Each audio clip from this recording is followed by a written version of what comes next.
मृत्यु की तैयारी। यह निर्विवाद है कि जो पैदा हुआ है उसे मरना पड़ेगा। हमें भी मृत्यु की गोद में जाना है। उस महान यात्रा की तैयारी यदि अभी से की जाए तो इस समय जो भय और दुख होता है वह न होगा।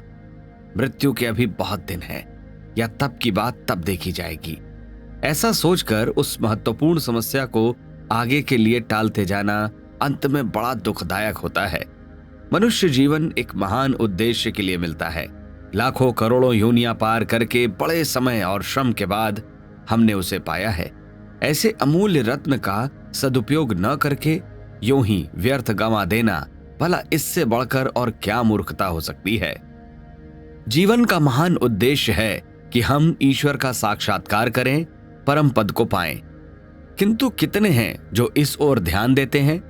किसी को तृष्णा से छुटकारा नहीं, कोई इंद्रिय भोग में मस्त है, कोई अहंकार में इठा जा रहा है, तो कोई भ्रम जंजाल में ही मस्त है। इन विडंबनाओं को उलझाते सुलझाते यह स्वर्ण अवसर बड़ी तीव्र गति से व्यतीत होता जा रहा है, किंतु हमारा भूसी पटकने का कार्यक्रम उसी गति से चलता जाता है। मृत्यु सिर के ऊपर नाच रही है, पल का भरोसा नहीं है, न जाने किस घड़ी गला दबा दे। आज क्या क्या मंसूबे बांध रहे हैं। हो सकता है कि कल यह सब धरे के धरे रह जाएं और हमारा डेरा किसी दूसरे देश में ही जा गड़े। ऐसी विषम वेला में अचेत रहना बड़े दुर्भाग्य की बात है। पाठकों, अब तक भूले पर अब मत भूलो। आंखें खोलो, सचेत हो। जीवन क्या है, हम क्या हैं, संसार क्या है, हमारा उद्देश्य क्या है? इन प्रश्नों को उतना ही महत्वपूर्ण समझो जितना कि रोटी को समझते हो। निरंतर इन प्रश्नों पर विचार करने से आप उस मार्ग पर चल पड़ेंगे जिसे मृत्यु की तैयारी कहते हैं। जो काम कल करना है उसका बंधन आज से सोचना होगा। आपकी मृत्यु का समय निर्धारित नहीं है, इसलिए उसकी तैयारी आज से, इसी क्षण से आरंभ करनी चाहिए। अनासक्ति कर्मयोग के तत्व ज्ञान को समझकर हृदयंगम कर लेना मृत्यु की सबसे उत्तम तैयारी है। माया के बंधन हमें इसलिए बांध देते हैं कि हम उनमें लिपट जाते हैं, तन्मय हो जाते हैं। आप नित्य मैं क्या हूं पुस्तक में बताए हुए साधनों की क्रिया कीजिए और मन में यह धारणा दृढ़ करके प्रतिक्षण प्रयत्न करते रहिए कि मैं अविनाशी, निर्विकार, सच्चिदानंद आत्मा हूं। संसार एक क्रीड़ा क्षेत्र है, मेरी संपत्ति नहीं।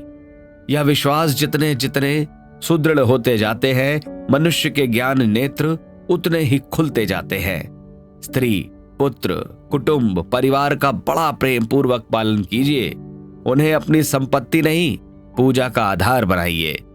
संपत्ति उपार्जन कीजिए, पर किसी सदुद्देश्य से, न कि शहद की मक्खियों की तरह कष्ट सहने के लिए। सब काम उसी प्रकार कीजिए जैसे संसारी लोग करते हैं, पर अपना दृष्टिकोण दूसरा रखिए। गिरह बांध लीजिए, बार बार हृदयंगम कर लीजिए कि संसार की वस्तुएं आपकी वस्तु नहीं है, दूसरी आत्माएं आपके गुलाम नहीं है। या तो सब कुछ आपका है या कुछ भी आपका नहीं है। या तो मैं कहिए या तू कहिए, मेरा तेरा दोनों एक साथ नहीं रह सकते। बस माया की सारी गांठ इतनी ही है। योग का सारा ज्ञान इसी गांठ को सुलझाने के लिए है। पाप कर्म हम इसलिए करते हैं कि हमारा अहम भाव बहुत ही संकुचित होता है। आप अपनी महानता को विस्तृत कीजिए, दूसरों को अपना ही समझिए। पराया कोई नहीं, सब अपने ही हैं। यह अपनापन ऊंचे दर्जे का होना चाहिए। जैसा माता का अबोध पुत्र के प्रति होता है, वैसा नहीं जैसा चोर का दूसरों की तिजोरी पर होता है। सांसारिक जीवों में प्रभु की मूर्ति विराजमान देखिए और उनकी पूजा के लिए अपना हृदय बिछा दीजिए। स्त्री को आप दासी नहीं, देवी मानिए, वैसी जैसी मंदिरों में विराजमान रहती हैं। पुत्र को आप वैसा ही महान समझिए जैसा गणेश जी को मानते हैं। सांसारिक व्यवहार के अनुसार उनके प्रति अपने उत्तरदायित्वों का पालन कीजिए। स्त्री की आवश्यकताएं पूरी कीजिए और पुत्र की शिक्षा दीक्षा में दत्तचित्त रहिए। पर खबरदार, होशियार, सावधान, उन्हें अपनी जायदाद न मानना, नहीं तो बुरी तरह मारे जाओगे, बड़ा भारी धोखा खाओगे और ऐसी मुसीबत में फंस जाओगे कि बस मामला सुलझाने से नहीं सुलझेगा। संसार के समस्त दुखों का बाप है मोह। जब आप कहते हैं कि मेरी जायदाद इतनी है, तो प्रकृति गाल पर तमाचा मारती है और कहती है कि मूर्ख, तू 3 दिन से आकर इस पर अधिकार जमाता है। यह प्रवाह अनादिकाल से चला रहा है। सोना चांदी तेरा नहीं है, यह प्रकृति का है। जिसे तू स्त्री समझता है, यह असंख्यों बार तेरी मां हो चुकी होगी। आत्माएं स्वतंत्र हैं, कोई किसी का गुलाम नहीं।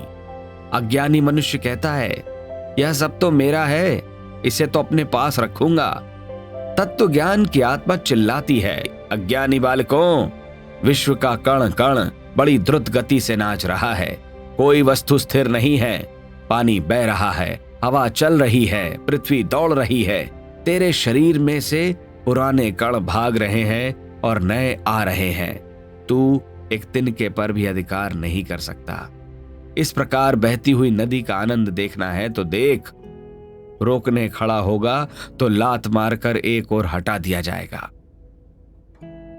दुख, विपत्ति, व्यथा और पीड़ा का कारण अज्ञान है।